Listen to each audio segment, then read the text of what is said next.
All right, what's good, family? We should be live right now. Let me see what's going on in the chat room. I got to give the people an opportunity to come in the chat room, Professor Griff.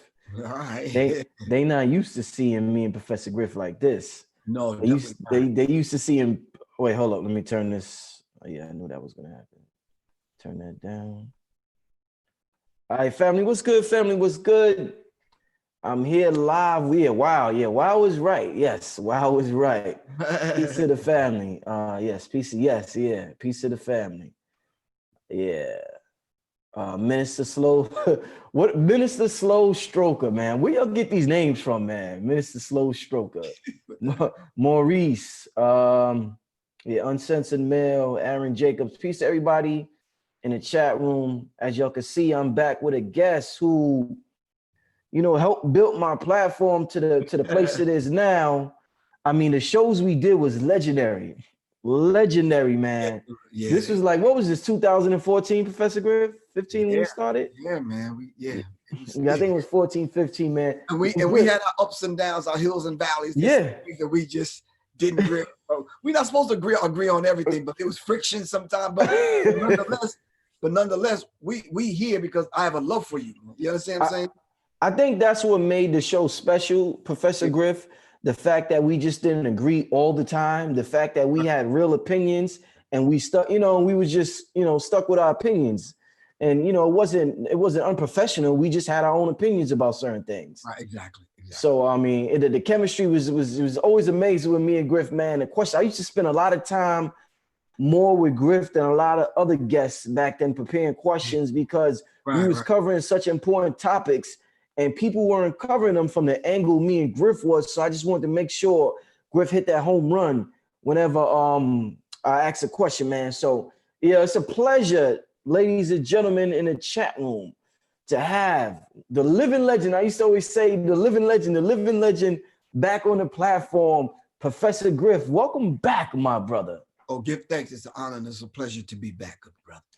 Yeah, so we're back, ladies and gentlemen. We're gonna start. Today's just a quick promo to let the family know that we are starting the show officially next Monday.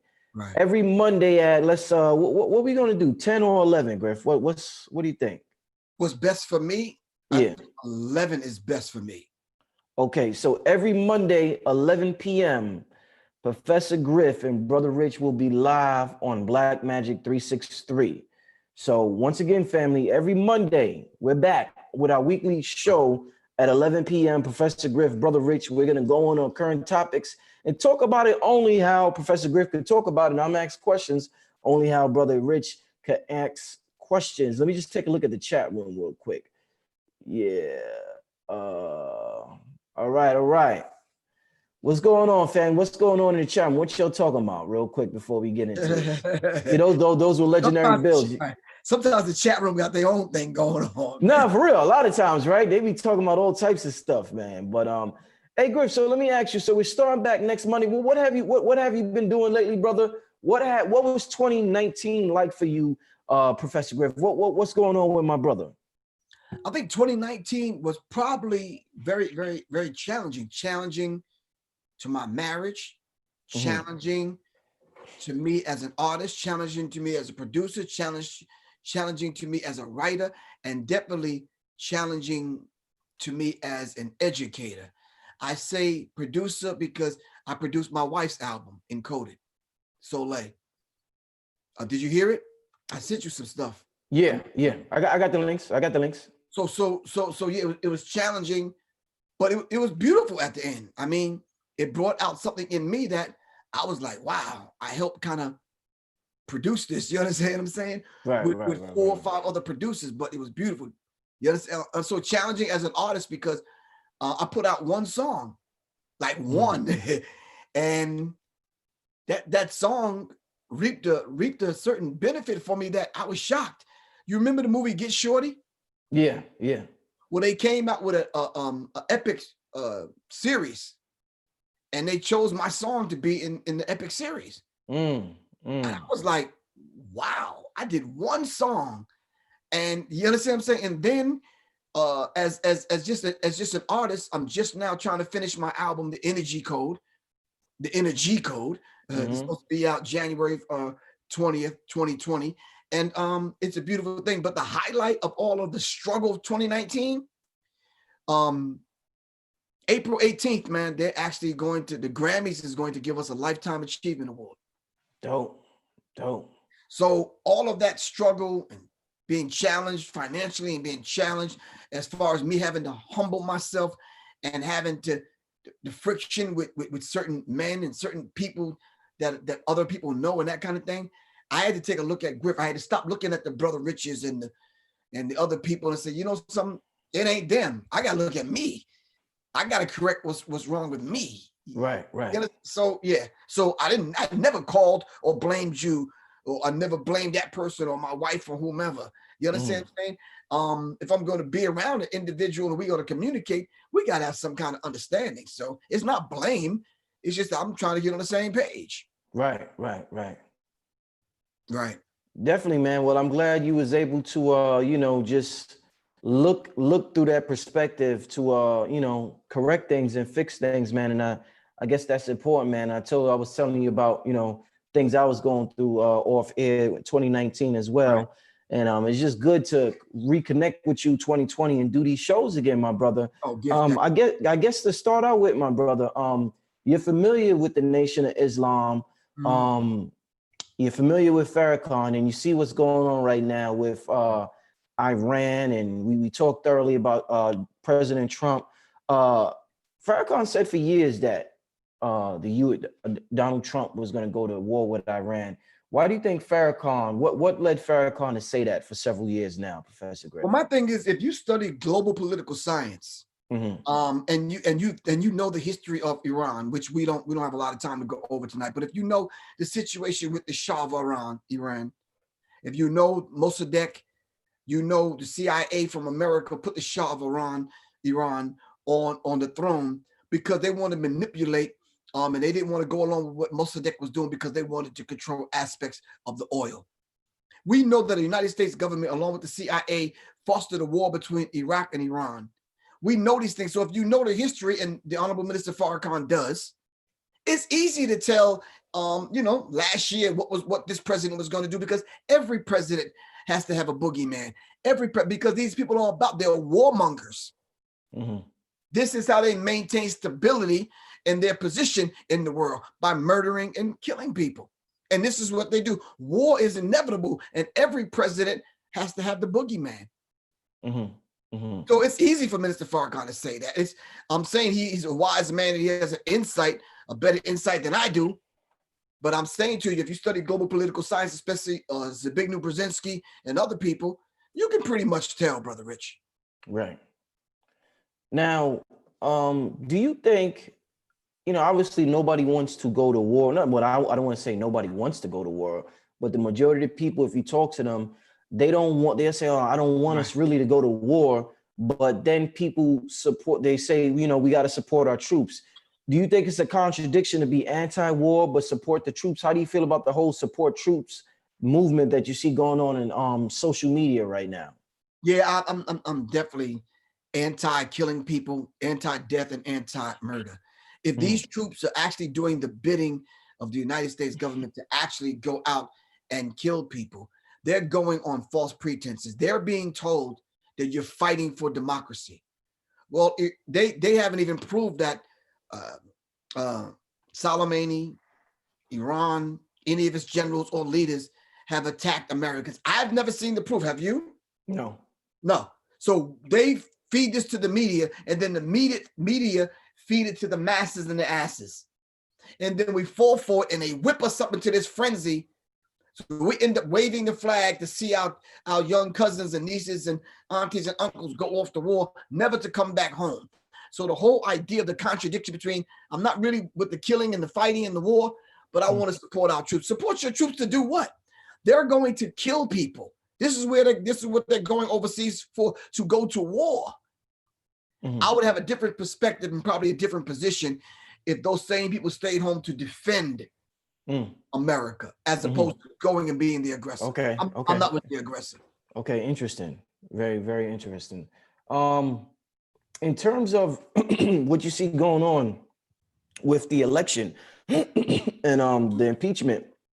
Do you think it's imperative? I'm not sure what was your take on voting when we used to talk back a couple of years ago, but people think it's more important now than ever to vote. So do you think we should be involved in the election and the voting process, or is this something that, as people said for years, is really a selection, not an election?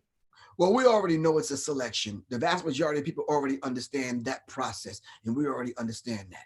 When you say be involved in it, I say yes, be involved in it to the point where we should push for a third-party system.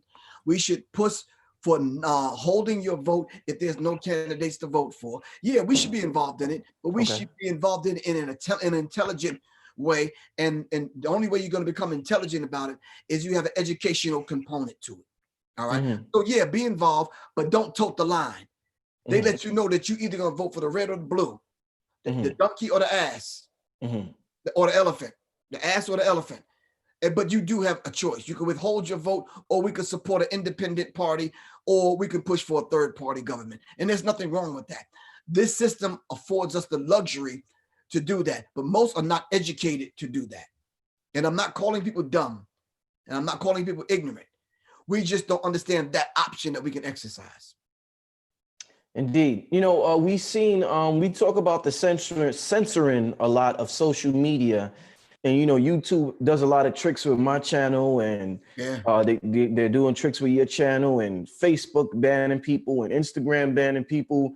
And we see two real big names get banned completely from social media.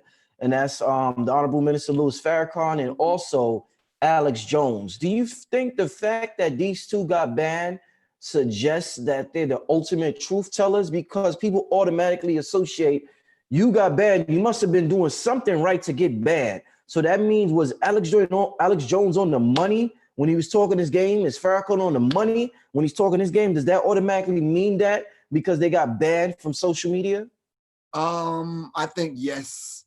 And I think the other reason is the fact that if you really look at how their algorithms work, they know that even offline, because they're the same ones who control the radio stations, you do know that, and the television stations, right? So we know they're all in cahoots. So they know if the people are not online listening, they're offline paying attention. And Alex Jones and Minister Farrakhan, Honorable Minister Louis Farrakhan, were moving people. And that could easily become a voter's block. That could easily become, those masses of people can be persuaded and moved in a certain direction, whether it's voting, whether it's whatever. So they looked at that and they said that these two actually came to the point where they got along. Yeah, they did that interview. What would be the implications of that? And that they fear. So they said, okay, look, we can attack multiple targets and shut them both down and just kind of get people to understand that this vitriol, this language that they use, even now with YouTube, with your channel and my channel, there's just certain things in the way we say it, we can't say it. Right. We don't tune into the other people's channel so we don't know how they're getting banned. They could be getting banned and censored in a whole nother way.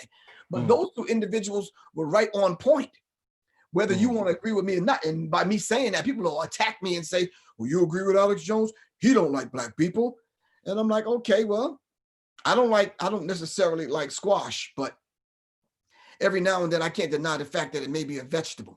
Some say it's a fruit, but I'm saying to you, did I extract some good from what Alex Jones have said? Yes. Well, what did you extract, Professor Griff? If I on this side of the chessboard and I'm playing chess and I see the moves that Alex Jones is making, right? I said, wow, that's an interesting move. I saw the move what Alex Jones did. Well, let me see if I can incorporate that move and how I'm doing things, so I can reach the masses of the people like Alex Jones is reaching the masses of the people. What's wrong with that? I don't think anything is wrong with that. So my thing is, I said we need to be wise on who we align ourselves with. So if we're just borrowing lessons from the Jordan Maxwells and the Alex Joneses and Michael Tessarians and these people, don't condemn me. Just say, okay, I'm playing chess. I'm playing chess. So Alex Jones and Minister Farrakhan, they had to shut them down, man. It was imperative. Too many people were waking up on both sides of the fence, Brother Rich. Indeed. One of the things I want to do this time around when we do the show is, besides my questions, if I see a good question in Okay. the chat, I'll take it from the chat and ask you that. And something I seen somebody wrote, Anime God said, if it's a selection, what is a third party going to accomplish, Professor Griff, if it is a selection? The selection, it looks like this, and I'm gonna be real brief. President Trump did not win the election. We know this, right? Because he lost the popular vote. The popular vote, right. The Electoral College brought him in. So then, at least, Brother Rich, we should educate ourselves, right, on who the Electoral College is, right? Mm-hmm. Indeed. And how that process works. Once we find that out, then we can start unraveling the agenda. Take the figurehead and the mouthpiece, put them in place to exacerbate the tensions between the races. While you have that distraction going on in America, you can pull off everything that you want to pull off globally. And have they? Yes, they have. Now, when we start going into global political science, if the average person listening to this right now don't know it, I can sound like a complete idiot. Right?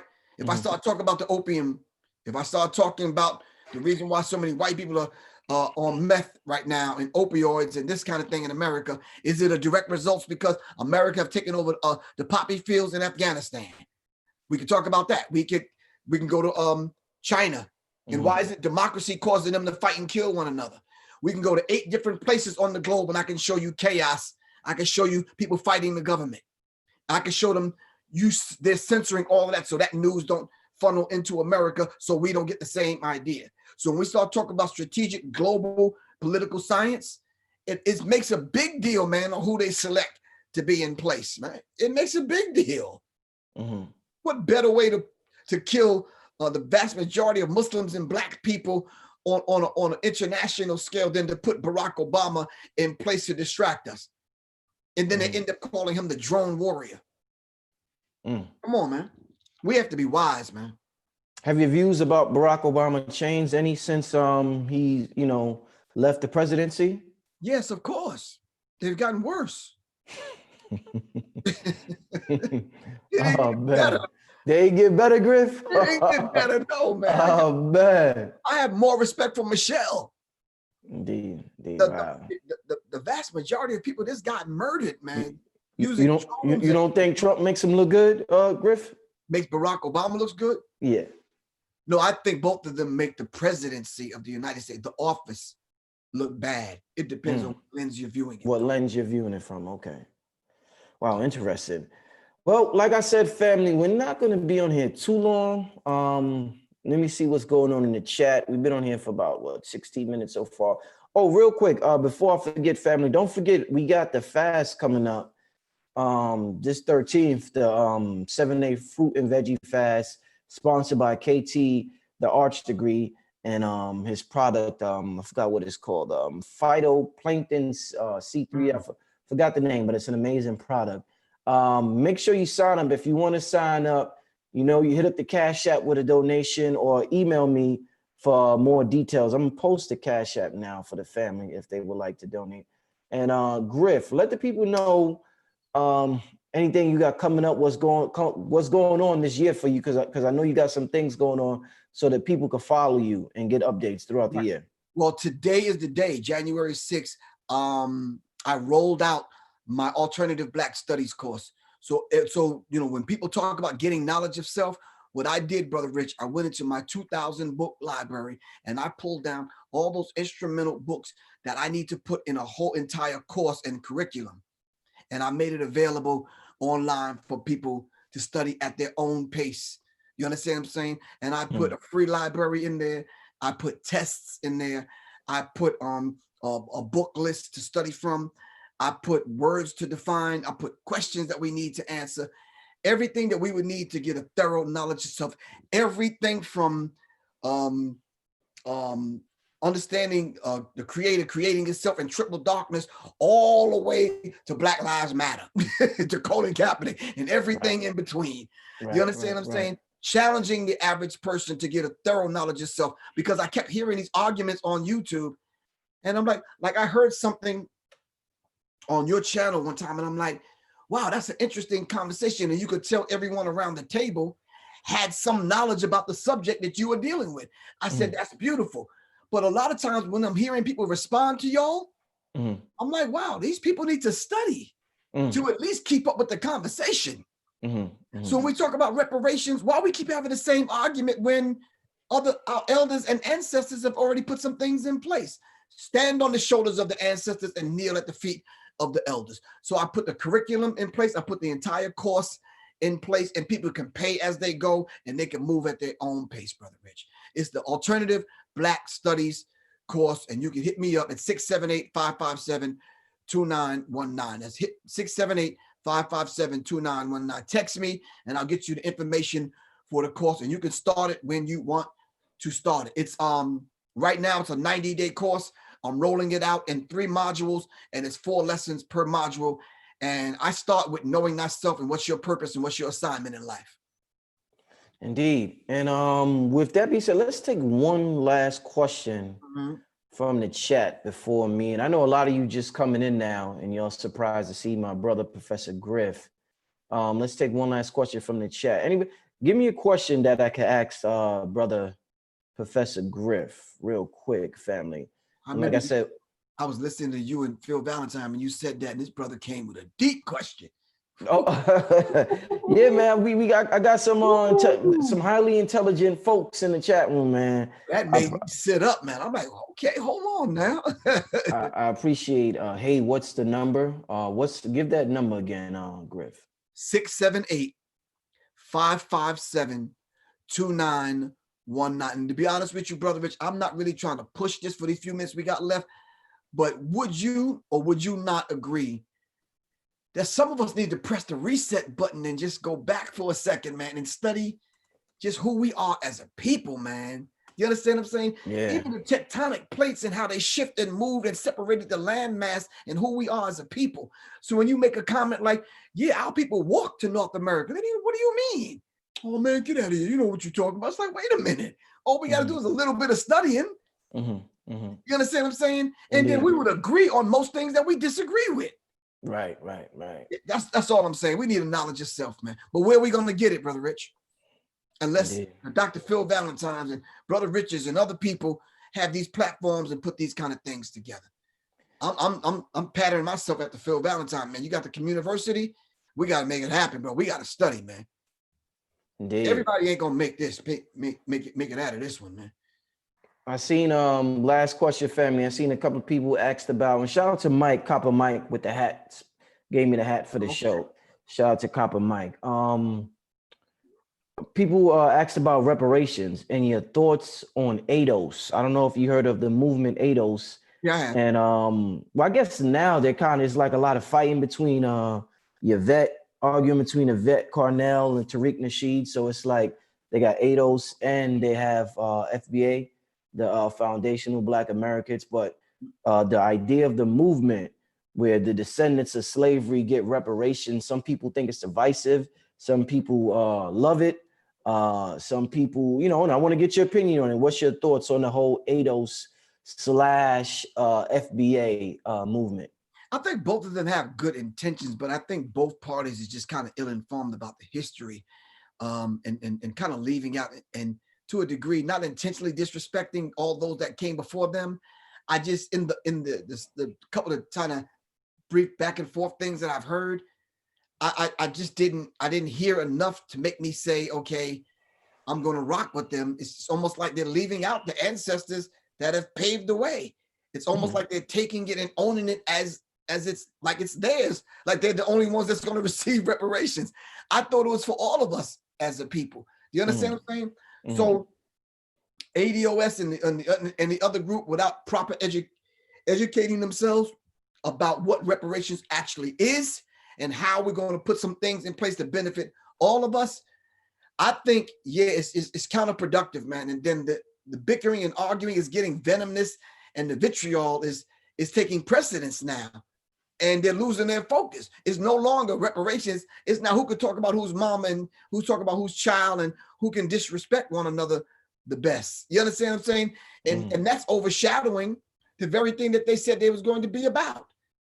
You follow what I'm saying? So I'm just saying, can we for once, like, just press the pause button and just come together and see what's beneficial for the masses of the people instead of that individual and this individual, and kind of let it go. Now, listen, my suggestion, them two that you mentioned, they need to step back away from it for a minute and get their emotions together. Let some other people step up and run it real quick. You understand what I'm saying? When they get their emotions together, bring them back in the fold so then we can move both units forward. Because both of them have some good points. You understand what I'm saying? But we cannot leave out our elders and our ancestors. Where's the elders? How come they're not sitting, guiding this thing? And then why don't we ever mention the ancestors that have fought, bled, and died to establish the whole idea? What about the brothers that wrote the books about reparations? They're never mentioned. And I just feel bad and feel sorry, man, for these individuals that's getting led down this path, man. And it's like, come on, we can't do that. There needs to be an educational component, and we need to take aspects, not everything, because emotion is good, but we need to take the negative emotion out of it. And when we find ourselves cursing at each other online, I think we just need to pull back. I'm not saying either one of them are bad people. All right. It's just that someone else put that negative energy in the fray, and now we at each other's throats. You understand? And we're forgetting about what we even came to the conversation for. And reparations is nothing to play with, man. It's very serious.